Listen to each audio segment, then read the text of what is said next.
সন্ধ্যার শান্ত রাজধানীর কাকরাইল এলাকা হঠাৎ করেই হয়ে ওঠে উত্তপ্ত। জাতীয় পার্টি ও গণ অধিকার পরিষদের নেতাকর্মীদের মধ্যে দুই দফায় সংঘর্ষ পরিণত হয় রণক্ষেত্রে। এক পর্যায়ে পরিস্থিতি নিয়ন্ত্রণে আনতে কঠোর অবস্থানে যায় আইন শৃঙ্খলা বাহিনী। এ সময় গুরুতর আহত হন গণ অধিকার পরিষদের সভাপতি নুরুল হক নূর ও সাধারণ সম্পাদক রাশেদ খান ছাড়াও বেশ কিছু নেতাকর্মী।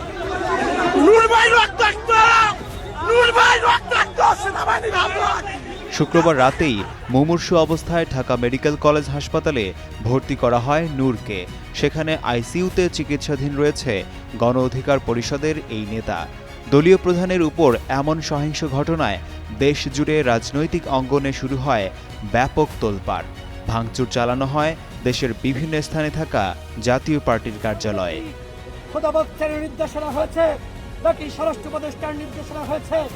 অন্যদিকে ঘটনার পরপরই হাসপাতালে ছুটে যান প্রধান উপদেষ্টার প্রেস সচিব শফিকুল আলম, আইন উপদেষ্টা আসিফ নজরুল।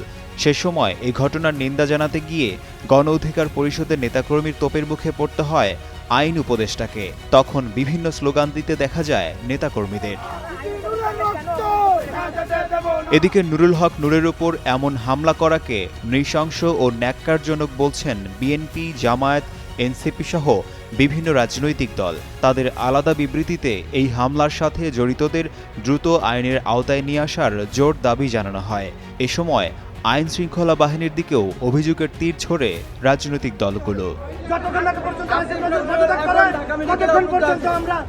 যদিও ঘটনার পরপরই এ বিষয়ে বিজ্ঞপ্তি দিয়েছে আন্তঃবাহিনী জনসংযোগ পরিদপ্তর আইএসপিআর। সেখানে বলা হয়েছে, মব ভায়োলেন্সের মাধ্যমে পরিস্থিতি অশান্ত করার চেষ্টা করা হয়েছে। জননিরাপত্তা রক্ষার্থে আইন শৃঙ্খলা বাহিনী বল প্রয়োগে বাধ্য করা হয়। উদ্ভূত ঘটনায় সেনাবাহিনীর ৫ জন সদস্য আহত হয়েছেন বলেও দাবি করেছে আইএসপিআর।